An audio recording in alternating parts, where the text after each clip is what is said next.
Apple's succession plan has gotten a lot of buzz lately, and even though Tim Cook hasn't said anything about leaving, a lot of people in the Apple orbit have a short list of people that they think could take the reins next. My colleague Aaron Tilley published a deep dive on the topic with a ton of inside reporting, and I want to bring him on to talk all about it.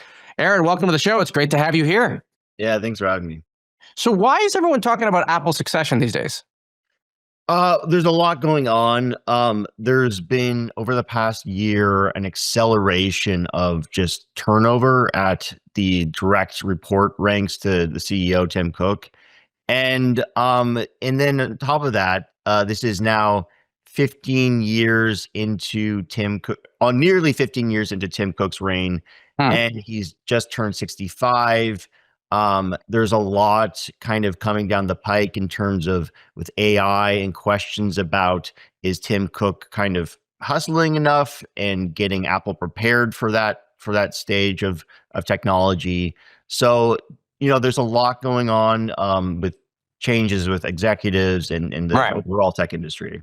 And the week of news that we had this week, I mean, we saw a lot of departures. We had retirements too. John Ganandria stepping away from the company. We had I think it was the general counsel that is also moving away. And then I think the third was it was an executive moving to Meta.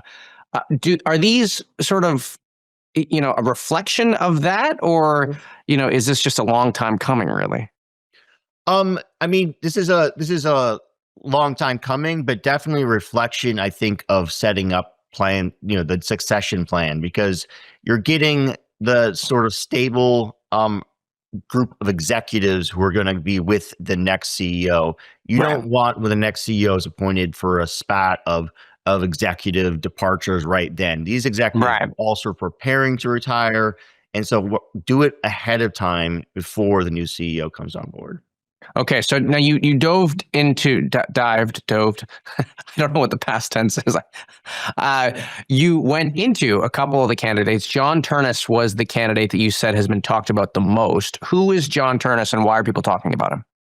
Yeah, he's a really, he's kind of in the mold of Tim Cook. I mean, he comes from a different group, coming up in a different group, not operations like Tim Cook, but hardware engineering.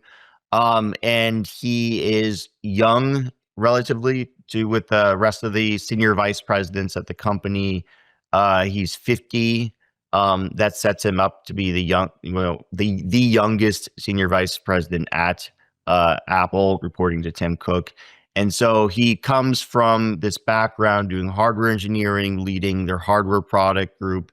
And that's like, he is in his demeanor very Tim Cook-like, which I think is, it bonds him to Tim a bit on that point. But he also comes up more product-oriented than Tim. So I think there's some appeal there that he's going to be a more product-driven CEO than what Tim was. I don't think the differences are that big in terms of demeanor and disposition, but I think, potentially more product-driven company with him taking over. And who else is in the running? I mean, Craig Federighi is a name that we know from a lot of their videos and keynotes and stuff like that. He's up there. Yeah, for sure. He's I think definitely has been considered, but he doesn't have, from what executives we've spoken to, that he maybe isn't the right candidate. He's very fixated on software, not on sort of hardware, and not on sort of the policy issues that you really have to dive into as CEO. So I don't think he's a super strong candidate at the company at the moment, and I don't think he really wants it, to be honest. So it's just a name certainly that's been floated about. And are they convinced that they have to go internally to look for the CEO? Are they looking outside at all? No, they're pretty fixated on an inside candidate. Apple is a very particular culture, and outsiders really struggle inside there. It's they're kind of pushed out if when you come in from the outside, you just do not mesh well. So it's a task. So I think it really needs to be an internal person. Right.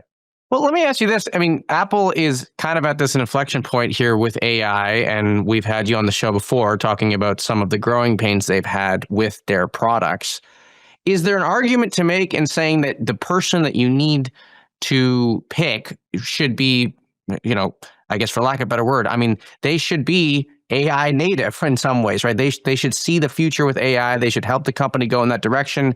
Do you think that is one lane they might explore? And how do they balance that with obviously the hardware or the supply chain? I mean, these are all sort of non-AI things they have to be versed in.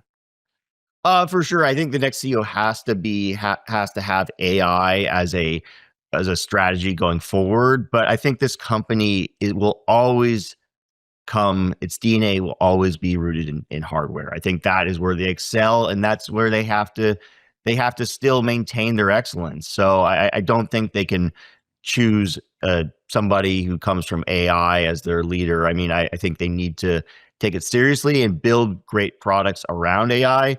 But this Right. company's DNA, I think, will always be rooted in hardware, and I think that's their strength, and why move away from that. Great. Well, Aaron, I want to thank you for coming on. I suspect this story will get even more dynamic. So I look forward to talking with you more, and we'll see you soon.